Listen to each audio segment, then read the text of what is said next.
I'm deeply aware of the struggles many of you face in these challenging times.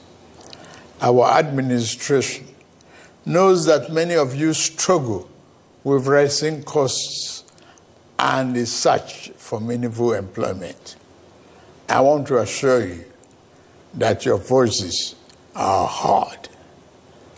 As your president, I assure you that we are committed to finding sustainable solutions to alleviate the suffering of our citizens. Once again, I plead for your patience as the reforms we are implementing show positive signs, and we are beginning to see the light at the end of the tunnel. Exactly 64 years ago, our founding fathers chose democracy as a form of government and launched the dream of a great country that would lead the rest of Africa out of poverty, ignorance, and underdevelopment. A beacon of hope for the rest of Africa and the world.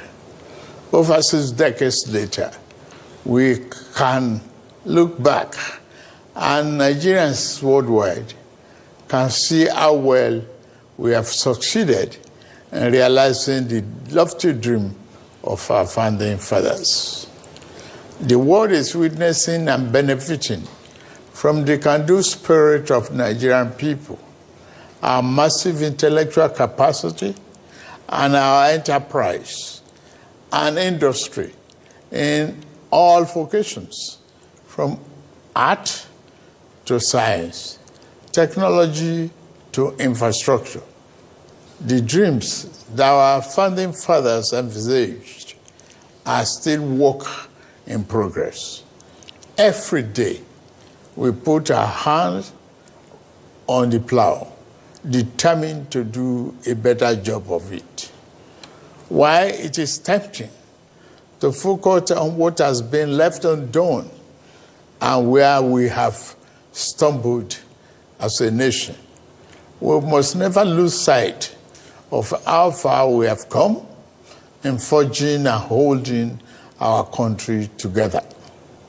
Since independence, our nation has survived many crises and upheavals that led to the dissolution and disintegration of many other nations worldwide. 6 years after independence, our country descended into a political crisis that led to a bitter and avoidable civil war. Since returning from the brink of that darkest moment, we have learned to embrace our diversity and manage our differences better as we continue to work towards engendering a more perfect union. Despite the many challenges that buffeted our country, we remain a strong, united, and viable sovereign nation. Dear compatriots, our independence anniversary gave us another chance to reflect on how far we have gone in our journey to nation building and to renew our commitment to building a better nation that will serve present and future generations of Nigerians. While we celebrate the progress we have made as people in the last 64 years, we must also recognize some of our missed opportunities and mistakes of the past if we are to become one of the greatest nations on earth, as God has destined us to be. Our mistake must not be follow into the future. My administration took over leadership of our country 16 months ago at a critical juncture. The economy faced many headwinds and our physical security highly impaired. We found ourselves at a decent crossroad where we must choose between two paths: reform for progress and prosperity, or carry on the business as usual and collapse. We decided to reform our political economy and defense architecture. On the security front, I am happy to announce to you, my compatriots, that our administration is winning the war on terror and banditry. Our target is to eliminate all threats of Boko Haram, banditry, kidnapping for ransom, and the scourge of all forms of violent extremism. Within 1 year, our government has eliminated many Boko Haram and bandit commanders faster than ever. As of the last count, over 300 Boko Haram and bandit commanders have been eliminated by our gallant troops in the northeast, northwest, and some other part of the country. We have restored peace to hundreds of communities in the north, and thousands of our people have been able to return home. It is an unfinished business, I agree, which our security agencies are committed to ending as quickly as possible. As soon as we can restore peace to many communities in the troubled part of the north, our farmers can return to their farms. We expect to see a leap in food production and a downward spiral in food costs. I promise you, we shall not falter on this.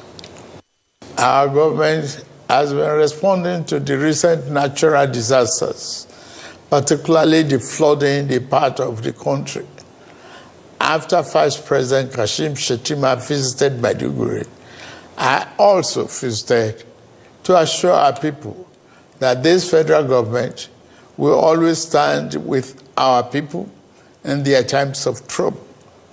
At the last meeting of the Federal Executive Council, we approved a disaster relief fund to mobilize private and public sector funds to help us respond faster to emergencies.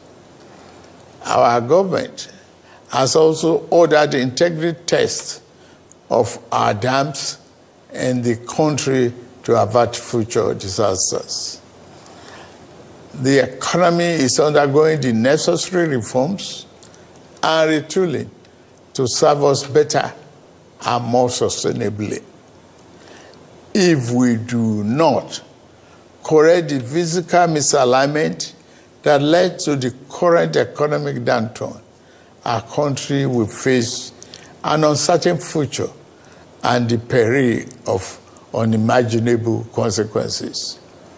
Thanks to the reform, our country attracted foreign direct investment worth more than $30 billion in the last year. Fellow compatriots, our administration is committed to free enterprises, free entry, and free exit in investment while maintaining the sanctity and efficacy of our regulatory processes. This principle guides the divestment transaction in our upstream sector, where we are committed to changing the fortune positively. As such, ExxonMobil surplus divestment will receive ministerial approval in a matter of days, having been concluded by the regulator, NUPRC, in line with the Petroleum Industry Act, PIA. This was done in the same manner as other qualified divestment approved in the sector. The move will create vibrancy and increase oil and gas production positively, impacting our economy. The more disciplined approach adopted by the central bank to monetary policy management has ensured stability and predictability in our foreign exchange market. We inherited a reserve of over 33 billion 16 months ago. Since then, we have paid back the inherited forex backlog of 7 billion. We have cleared the ways and means debt of over 30 trillion naira. We have reduced the debt service ratio from 97% to 68%. Despite all this, we have managed to keep our foreign reserve at 37 billion. We continue to meet all our obligations and pay our bills. We are moving ahead with our fiscal policy reforms.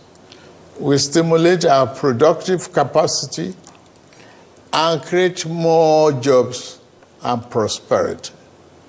The Federal Executive Council approved the Economic Stabilization Bill, which will now be transmitted to the National Assembly. This transformative bill will make our business environment more friendly, stimulate investment, and reduce the tax burden on businesses and workers once they are passed into law. Do you desire a quality media team? Or are you tired of not having memories from your events recorded? Oberland Multi-Choice Media House is here for you. We offer services such as photography and video production and event coverage, news broadcast, graphics design, documentaries, interviews, photo shoot, photo frame, and many more. You can locate us at number 39 Sakpomba Road, Benin City, Edo State, or find us at www.oberlandmagazine.com or send us an email at admin@oberlandmagazine.com, or better still, call us on +39 388 58 62 761 or +234 80 572 10228 or +234 8167 21 0008. Oberland Multi-Choice Media House, making history from your memories.